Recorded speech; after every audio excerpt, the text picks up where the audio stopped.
Right, so hello and welcome back to Books and Things and welcome to another video. And today I'm going to be talking about some books which are a little bit weird.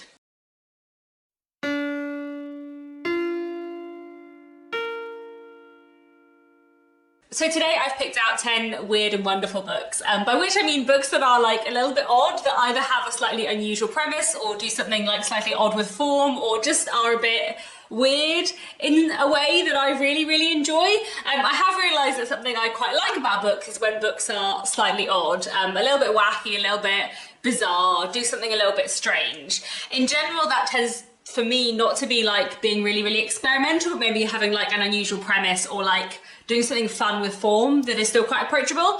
So I picked out 10 books that I feel like do this, either by having an unusual form or an unusual premise. Some of these are a bit magic realist or have some kind of like sci-fi element. But I really like all of these books, and I think all of them are quite strange in their way. So if you enjoy weird and wonderful books, maybe you will enjoy them too. So these books are in no particular order, but I am going to start off with the book that inspired me to make this video that I've been thinking about for a while. So last year I read briefly A Delicious Life by Nell Stevens. This is a proof copy. I'll put the final cover up here. And this was like my favourite book of 2022, and I just loved it very much. And one of the reasons why I loved it was because it's quite weird. I feel like there are a lot of reasons why I loved it, but that was definitely one of them. And that was what made me think, maybe I do like books that are a bit like eccentric, and that might be a fun thing to make a video about at some point. So briefly, A Delicious Life is a wonderful historical novel set in 1838, which is a fictional account of the relationship between real life historical figures, George Sand and Frederick Chopin, who did have a relationship. They did indeed live in a monastery in Mallorca for several months, along with George Sand's two children, and this book is a fictionalized account of the month they spent there. But the weird and the wonderful thing about briefly A Delicious Life is that it's not told from the perspective of either George Sand or Frederick Chopin. It's told from the perspective of Blanca, who is a ghost of a 14-year-old girl who died several hundred years ago, and she has been haunting the monastery ever since, sort of growing up a little bit, but she's still basically a teenager, and she basically sees George Sand and kind of falls in love with her, and then spends her time like spying on this family in her ghostly form and telling you about their lives, because one of the side products of being a ghost for Blanca is that she can read people's thoughts and see into their memories and like sometimes into their futures. Is just delightfully odd. Like, it's such a weird book, but I also just think it's absolutely glorious, and I just loved it so very much. So I highly recommend it, briefly A Delicious Life, if you like a book that is a bit weird. The next unusual book I want to talk about is Radiance by Catherine M. Valente, which both has a slightly unusual premise, but also uses form in a really interesting way. So Radiance is a sort of science fiction novel, though it is many other things as well, set in an alternative 1960s and 1970s where space travel was discovered in the late 19th century. So it's sort of like space travel, but in a kind of retro way, and it's all about filmmaking. So we're following various characters who are kind of bound together by the disappearance of a young filmmaker who was the daughter of a very famous filmmaker. She has gone missing while making a film somewhere in space, and we're following various people who are like connected by this. And that's the like basic setup of Radiance, but the way that it is told is very like fragmentary. So it's told in lots of different sources, lots of different forms. Because it is all about films, we have lots of like film transcripts throughout the book, as well as like various accounts from various different people. I really loved Radiance when I read it a few years ago. It's one I'd really like to reread actually, and I've got it on audiobook, so I might listen to it on audiobook at some point. I think it'd be quite an interesting audio experience because of all the scripts in it. But it's just wonderful and really strange. So if you like the sound of Radiance and you like an unusual book, I highly recommend it. While we're on sort of science fiction inspired unusual books, I also wanted to mention Sea of Tranquility. This was another of my favourite books from last year. Emily St. John Mandel is one of my absolute favourite authors. So Sea of Tranquility takes place over lots of different times, and we kind of zoom about back and forth in time.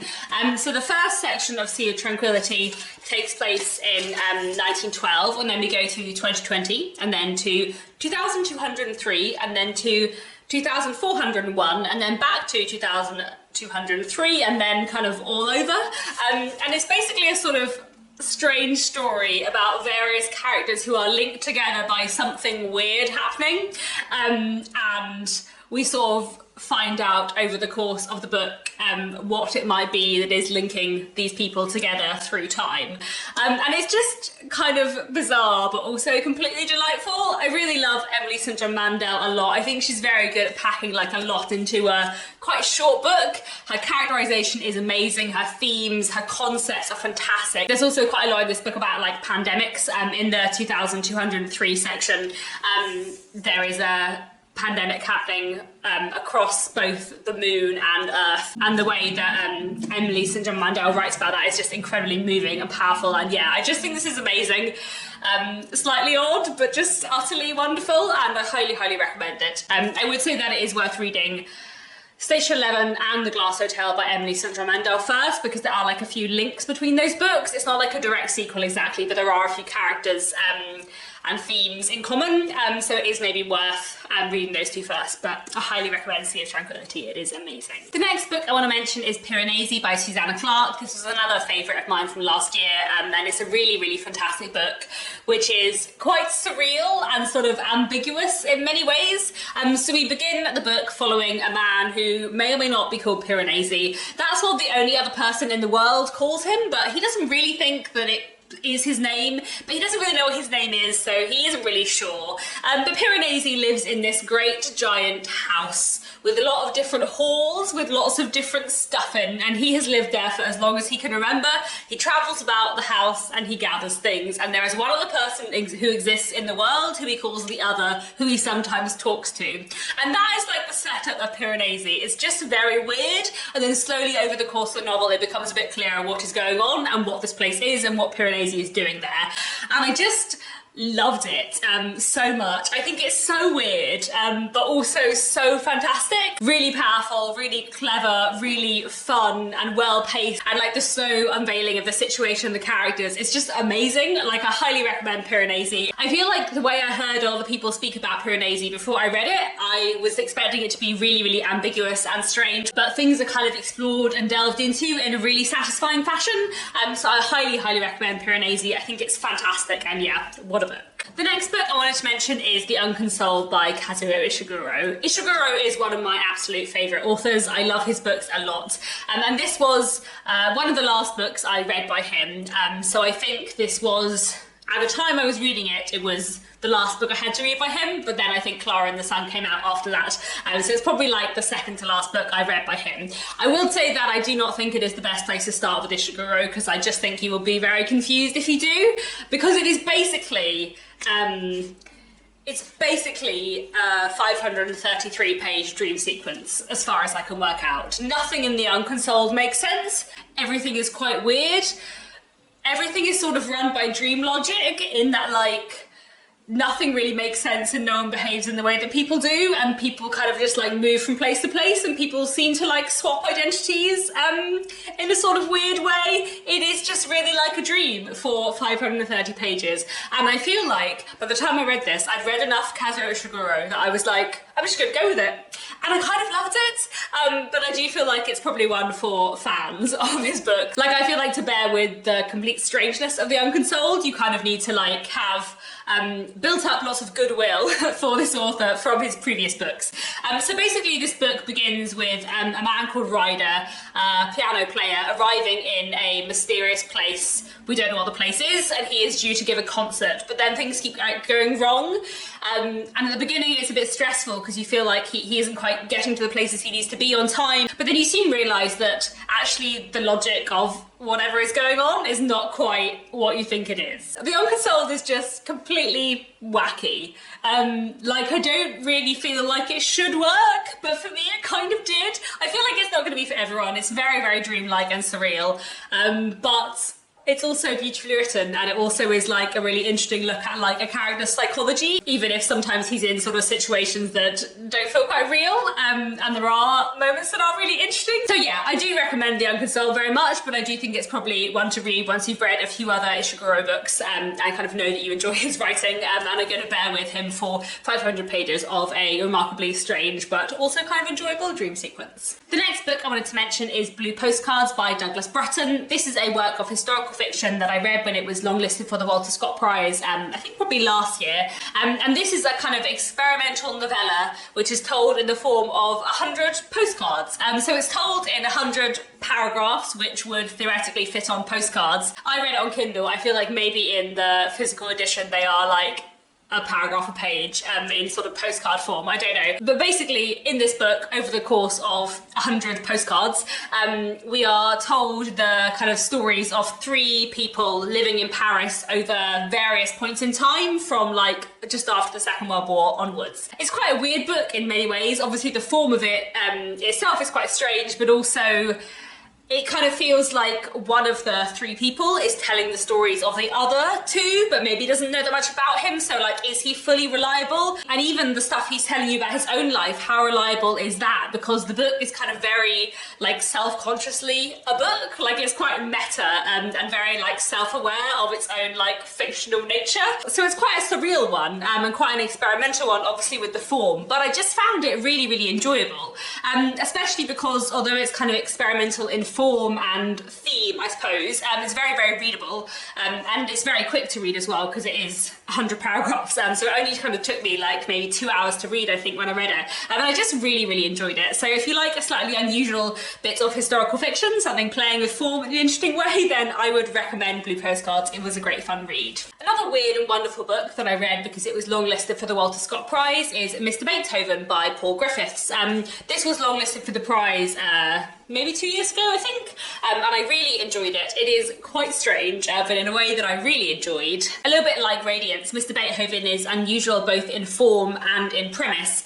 So its premise is basically, it's an alternate history exploring what would have happened if the composer Beethoven had lived a little bit longer and been able to go to the US in order to complete this composition that he was contacted about doing during his lifetime, but he never ended up doing it. But this book kind of makes Beethoven live longer and go to America in order to sort of create and perform this grand composition.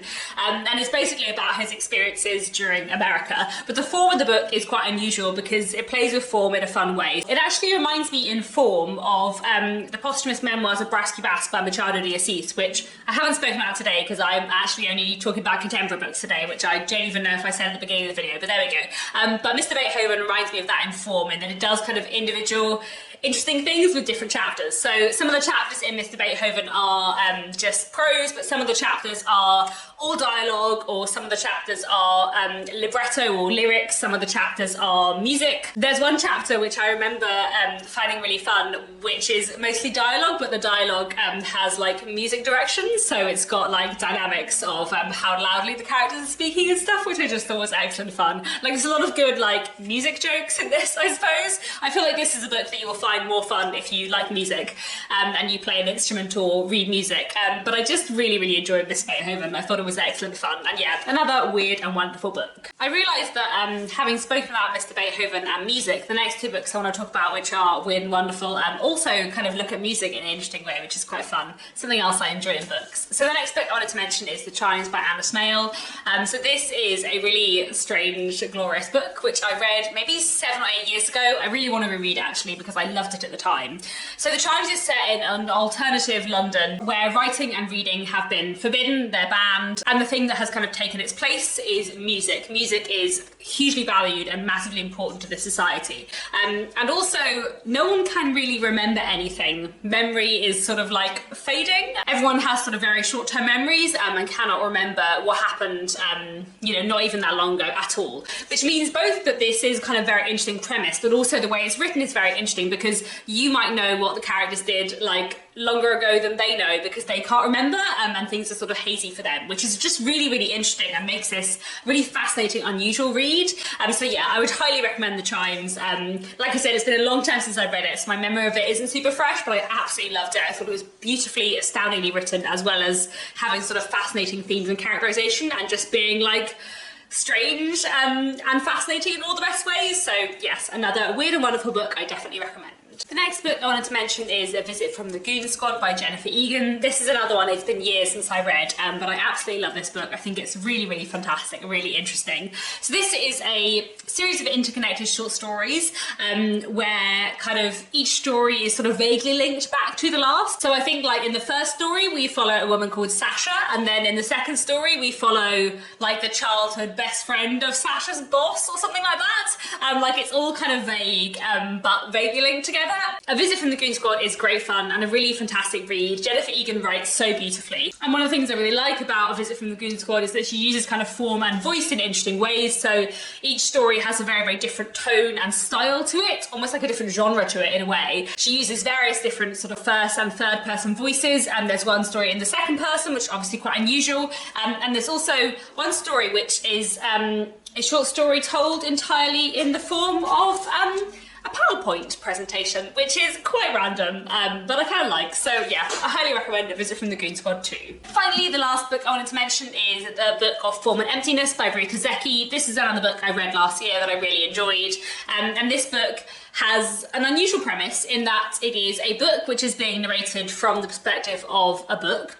The idea is that everyone in life has like their book, which is maybe their soul, or maybe it's just a book about their life. It's never really clear. But this novel is a story about a boy called Benny being told to you from the perspective of Benny's book. And Benny's book is talking to you about Benny's life, and sometimes Benny interrupts and is like, no book, you've got that wrong. It's quite odd, but it's also really delightful and really works. And there was just something about it that I really, really loved. I love how Rita Zecchi writes, and the characterization in here is great. So beyond the unusual narrative perspective, the book of Form and Emptiness is about a boy called Benny and what happens to him and his mum after his father dies when he is quite a young boy, and his mother sort of becomes a hoarder and descends into depression, and meanwhile Benny begins hearing physical objects speaking to him, and whether it is in his mind or whether it is sort of magic realism is always a kind of thin line in the book, but the way that this kind of affects him and how him and his mother deal with grief is sort of at the heart of this book. And I just really, really loved it, and I feel like it was such a powerful, interesting read, but also the kind of odd frame of the book and Benny kind of discussing whether or not the book is getting the story of his life right. I just really enjoyed. So I highly recommend the book of Form and Emptiness too. So there we have it. Those are 10 weird and wonderful books that I really enjoyed.